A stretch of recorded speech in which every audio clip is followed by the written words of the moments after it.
ढोलकपुर के गांव में टुनटुनी चिड़िया अपना घोंसला बनाकर रहती थी। वह बहुत ही गरीब थी। वह किसी तरह से अपना गुजर बसर कर रही थी।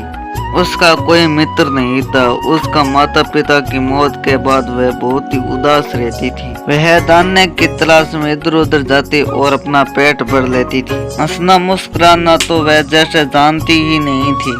एक दिन टुनटुनी चिड़िया उदास बैठी थी और उसको एक आवाज सुनाई देती है। अरे टुनटुनी, तुम हमेशा उदास क्यों रहती हो? तुम उदास रहती हो तो मुझे बहुत दुख होता है। तुम अपने लिए तो उदास रहती हो, लेकिन मेरे लिए तो खुश रहा करो।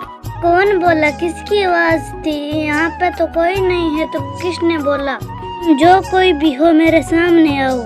मैं तो तुम्हारे सामने ही हूँ। जो तुम नदी के किनारे बैठे हो, मैं इसी नदी में रहती हूँ। टुनटुनी चिड़िया नदी के किनारे देखती है तो वहाँ पे एक सुनहरी मछली थी। सुनहरी मछली टुनटुनी के सामने मुस्कुरा रही थी।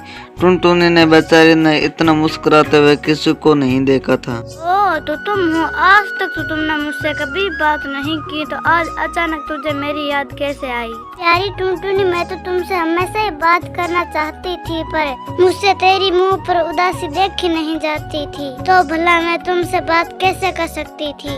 मैं तुम्हें कैसे कह सकती थी तुम मेरे दोस्त बन जाओ? तुमने बोलना कब सीखा था?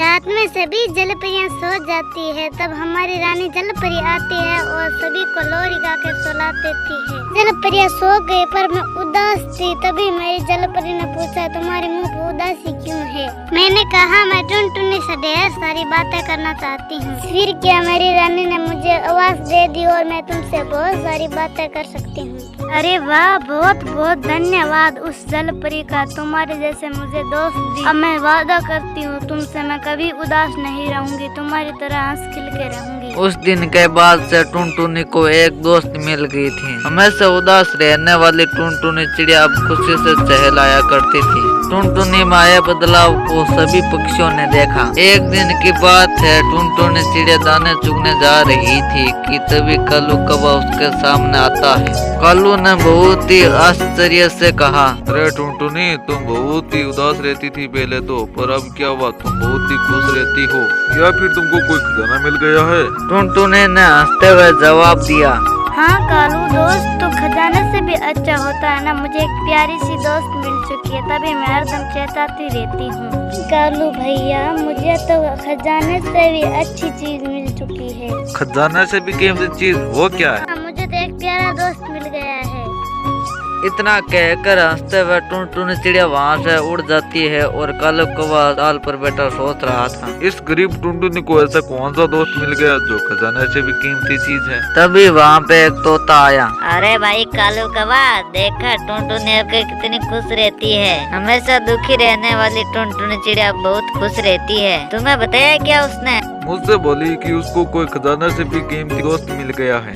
खजाने से भी कीमती दोस्त? तो आज मैं उसको पता लगा कर रहूंगा। उस दिन टुनटुनी चिड़िया जब दाना चुग कर आती है तो वह सीधी अपनी दोस्त सुनहरी मछली के पास बातें करने चली जाती है। मेरी तब से तुम आई हो ना, मेरे आमदनी भी बढ़ने लगी है। मैं आज जहाँ काम करने गई थी, आज मुझे वहाँ पे दाना मिले। दाने को जमा करके रखूंगी ताकि मुझे बारिश की तरफ से कि मुझे मुश्किल ना हो। कि तो तुम हो प्यारी टुनटुनी, तुम्हारी वजह से मेरा भी सुनहरा रंग बहुत चमकीला हो जाता है। अगर मैं भी चिड़िया होती ना, हम दोनों आकाश में रेस लगाते, दोनों साथ में ही दाना ढूंढने जाते।